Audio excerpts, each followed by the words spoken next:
In the orange control section of the menu in Scratch, there are blocks called loops that have the ability to repeat a certain action, which can be any other set of blocks in Scratch that makes something happen. So to demonstrate the potential of loops, first we're going to look at the forever loop. So if you go to the control section and click on the forever block and drag it out, there it is. So just like the name states, this loop repeats whatever is put into it an infinite number of times. This means that your action that you put in here will just keep going until this red stop sign is clicked.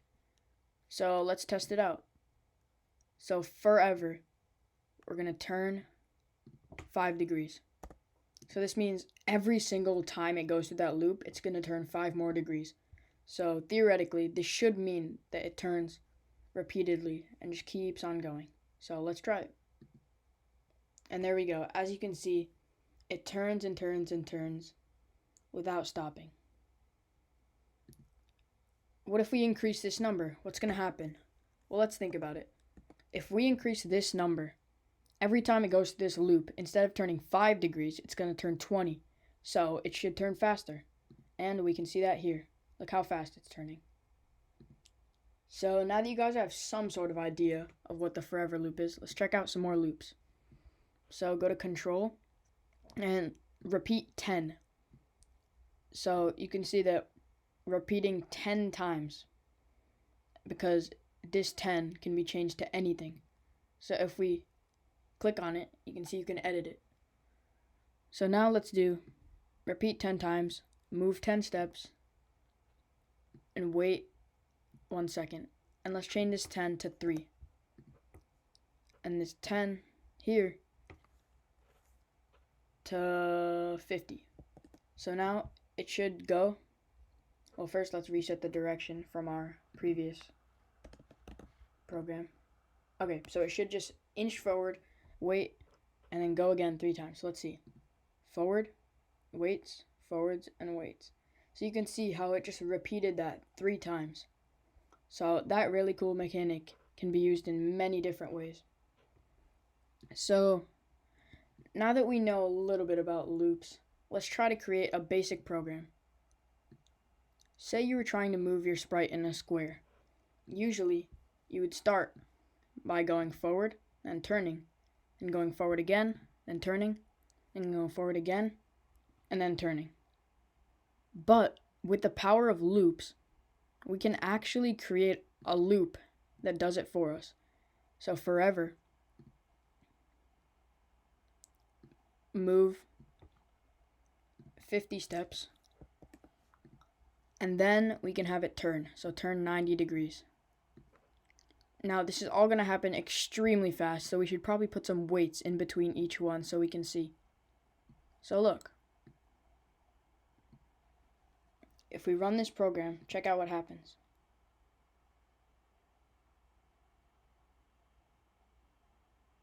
Oh, give me 1 second. I forgot to change this 15 over here to 90. So it's turning at 15 degrees angles instead of 90 degree angles. So now, as you guys can see, we have our 90 degree angles. So let's check out what happens. Let's just adjust this. Okay, and also feel free to follow along and do this on your own. So let's see what happens. Look at that, our sprite is moving in a square, and we did it with only 1, 2, 3, 4, 5 blocks. Now, this is going to go on forever because of the forever loop. So, yeah, that was pretty cool. So, there are different types of loops that can repeat actions in different ways. For example, here are some other different types of loops, like if then, or if then else, or wait until. These are just different types of things. But in order to use these, we need conditions, which are these hexagon-shaped blocks. So now let's move on to this blue section called sensing. This section contains many more blocks that have the ability to sense if a certain thing is happening. Here are the 2 simplest ones that detect if a key is being pressed down and if a sprite is touching something. So you may notice that this block is a different shape than any others you've seen. So let's drag out the two that we're talking about. So this one is the key, and this key can be changed to anything. And this one is touching. And say we had another sprite, it would pop up in the list here. So the reason why the shape is different is because all of these hexagon shapes are conditions or sensors, you could call them. So let's think about what exactly a condition is. So if we wanted a sprite to move only when a key is pressed, in English we would say, if the key is pressed down, then move. There are two extremely important words used here, if and then. So we usually say if before saying a possibility that could happen. For example, if the dog is small. Whatever comes after that if is the condition. We say then after the condition to signify that whatever we say next will happen only if the condition is true. For example, if the dog is small, I will pet it. So you may be wondering how we can replicate that same if-then logic in Scratch. Well, if we remember back to before, we saw a block titled if-then. So yeah, here's this block. So as you can see, there's a hexagon slot after the if, and that's where the condition goes. So after that, there's a slot for an action that only happens if the condition is true. So this hexagon slot, these conditions over here, you can just slot them in there, and they fit nicely. But you can't put conditions in there because it's not a hexagon slot, it's an action slot. So you can see any other action, for example, move 10 steps, those fit real nicely in here. Alrighty. So we have a lot of other ones as well. So other than just if then, we can also do if then else, which means if the condition is true, then we're going to do this. But if it's not, we're going to do this one. So say you wanted a key space, and then if the key space is pressed, then you want it to move 10 steps. But if it's not pressed, then you want it to move backwards, which is negative 10 steps. So what you can do here is create different situations, and you can see how we're going to experiment with them. So just going over some other conditions really quickly. Wait until. So that means if you want to wait until a certain thing happens.